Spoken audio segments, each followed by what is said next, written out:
a Pangyre ben Jonson on the happy trace of eons, our sovereign, to his first high session of Parliament in this his kingdom, the 19th of March, 1603.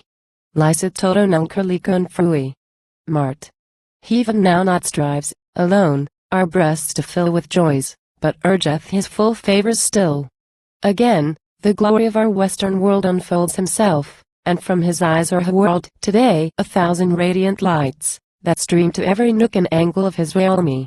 His former rays did only clear the sky, but these his searching beams are cast, to pry into those dark and deep concealed vaults, where men commit black incest with their faults, and snore supinely in the stall of sin, where murder, rapine, lust, do sit within, carousing humane blood in urn bowls, and make their den the slaughter-house of souls, from whose foul-reeking caverns first arise those damps, that so offend all good men's eyes, and would, if not dispersed, infect the crown, and in their vapor her bright metal drown.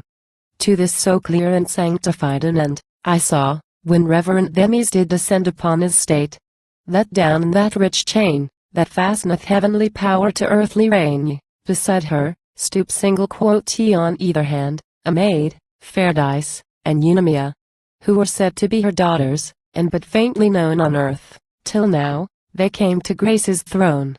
Her third, Irene, helped to bear his train, and in her office vowed she would remain, till foreign malice, or unnatural spite which fate subvert should force her from her right. With these he passed, and with his people's hearts breathed in his way, and souls their better parts hasting to follow forth in shouts and cries. Upon his face all through their covetous eyes, as on a wonder, some amazed stood, as if they felt, but had not known their good others would fain have shewn it in their words, but, when their speech so poor, a help affords unto their zeal's expression, they are mute, and only with red silence him salute. Some cry from tops of houses, thinking noise the fittest herald to proclaim true joys, others on ground run gazing by his side, all, as unwearied, as unsatisfied, and every winder grieved it could not move along with him, and the same trouble prove. They that had seen, but 4 short days before, his gladding look, now longed to see it more. And as of late, when he through London went, the amorous city spared no ornament, that might her beauties heighten, but so dressed, as our ambitious dames, when they make feast, and would be courted, so this town put on her brightest attire, and, in it, equal shown to her great sister, save that modesty, her place, and years, gave her precedency. The joy of either was alike, and full. No age, nor sex, so weak, or strongly dull, that did not bear a part in this consent of hearts, and voices. All the air was rent, as with the murmur of a moving wood. The ground beneath did seem a moving flood, walls, windows, roofs, towers, steeples, all were set with several eyes, that in these objects met. Old men were glad, their fates till now did last, and infants, that the hours had made such haste to bring them forth, whilst ripe or aged, and apt to understand the more were rapt. This was the people's love, with which did strive the nobles' zeal, yet either kept alive the other's flame, as doth the wiccan wax, that friendly tempered, one pure taper makes. Meanwhile, the reverend Themis draws aside the king's obeying will, from taking pride in these vain stirs, and to his mind suggests how he may triumph in his subjects' breasts, ampersand quo. With better pomp. She tells him first, that kings ampersand quo are here on earth the most conspicuous things, ampersand quo. That they, by heaven, are placed upon his throne, ampersand quo. To rule like heaven, and have no more their own, ampersand quo. As they are men, then men. That all they do ampersand quo. Though hid at home, abroad is searched into, ampersand quo. And being once found out, discovered these ampersand quo. Unto as many envies, there, as eyes. Ampersand quo. That princes, since they know it is their fate, ampersand quo. Oft times, to have the secrets of their state ampersand quo. Betrayed to fame, should take more care, and fear ampersand quo. In public acts what face and form they bear. Ampersand quo. She then remembered to his thought the place ampersand quo, where he was going, and the upward race ampersand quo, of kings, preceding him in that high court, ampersand quo, their laws, their ends, the men she did report, ampersand quo, and also justly, as his ear was joyed ampersand quo, to hear the truth, from spite of flattery void, ampersand quo, she shewed him, who made wise, who honest acts, ampersand quo, who both, who neither, all the cunning tracks, ampersand quo, and thriving statutes she could promptly note, ampersand quo, the bloody, base, and barbarous she did quote, ampersand quo, where laws were made to serve the tyrant will, ampersand quo, where sleeping they could save, and waking kill, ampersand quo, where acts gave license to impetuous lust ampersand quo,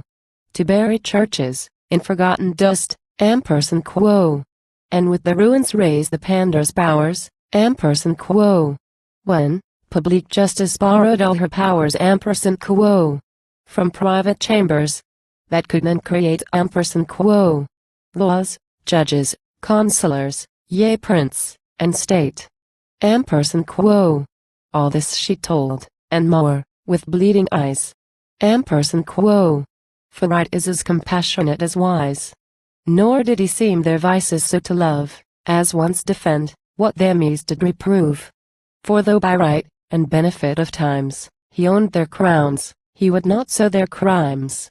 He knew that princes, who had sold their fame to their voluptuous lusts, had lost their name, and that no wretch was more unblessed than he, whose necessary good 'twas now to be and vil king, and so must such be still, who once have got the habit to do ill. One wickedness another must defend, for vice is safe, while she hath vice to friend. He knew, that those, who would, with love, command, must with a tender yet a steadfast hand sustain the reins, and in the check forbear to offer cause of injury, or fear. That kings, by their example, more do sway than by their power, and men do more obey when they are led, than when they are compelled. In all these knowing arts our prince excelled.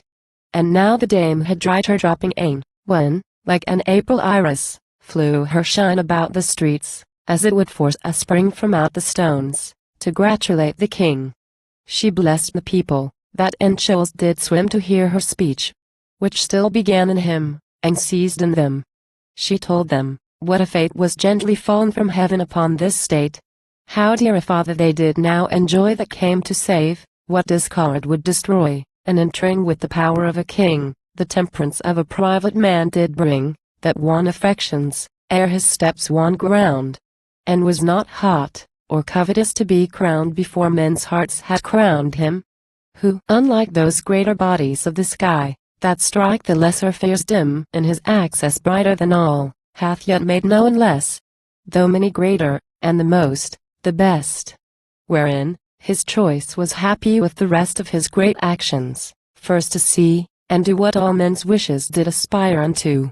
Hereat, the people could no longer hold their bursting joys, but through the air was rolled the lengthened shout, as when the artillery of heaven is discharged along the sky, and this confession flew from every voice, never had lent more reason to rejoice, nor to her bliss, could not now added be, save, that she might the same perpetual see, which when time, nature, and the fates denied, with a twice louder shout again they cried, yet, let blessed Britain ask without your wrong still to have such a king, and this king long. Solus Rex, ampersand up. Poeta non quod annis nascitur.